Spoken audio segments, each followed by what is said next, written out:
Ce ne sont ni des acrobates ni des cascadeurs, mais tout simplement des jockeys d'obstacles, prêts à tout pour franchir en vainqueur le poteau d'arrivée.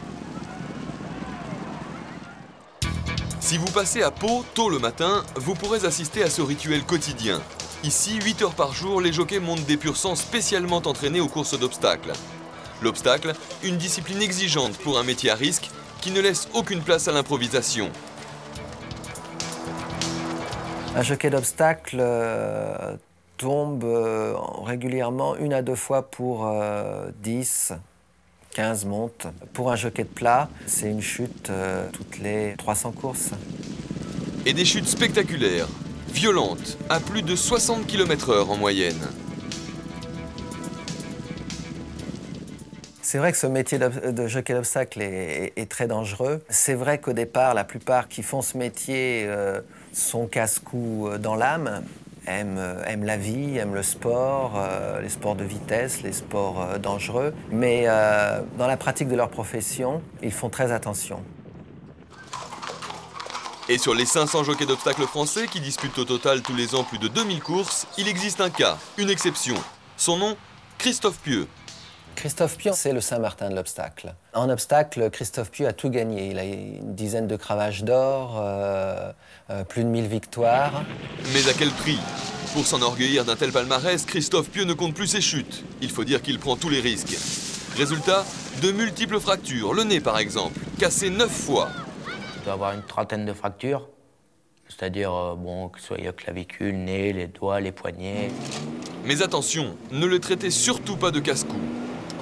Casse-cou, non. Pourquoi être casse-cou? Bon, c'est sûr que c'est un métier à risque, on prend beaucoup de risques, mais enfin, c'est comme un cascadeur, hein. Tout est calculé, on ne le fait pas n'importe comment.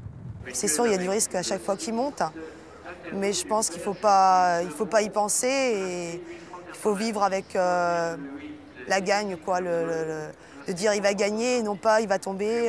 Moi, je ne peux pas vivre comme ça. Ni secret ni tactique. Christophe Pieux n'a qu'une seule technique pour gagner, être le premier du peloton. Alors forcément, parfois, on passe vraiment tout près de la catastrophe. C'est une chute où on peut vraiment se faire mal. C'est une haie qui est en plein tournant. Donc les chevaux sont tassés tous les chevaux sont regroupés vers la corde.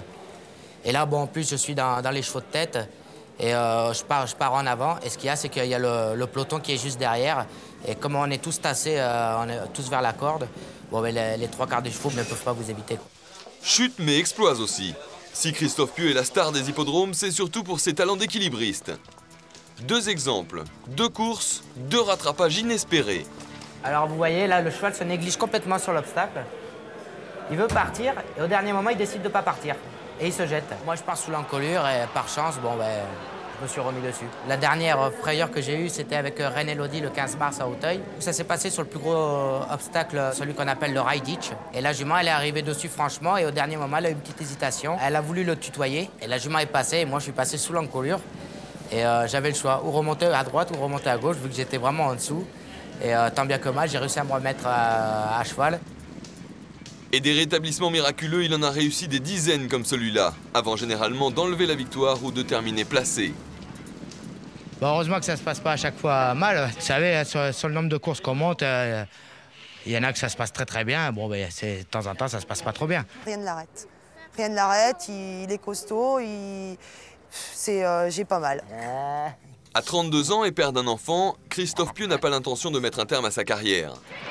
Cravache en main, du haut de son 1,65 m, il est décidé à marquer à tout jamais l'histoire du turf français et pourquoi pas celle du turf mondial.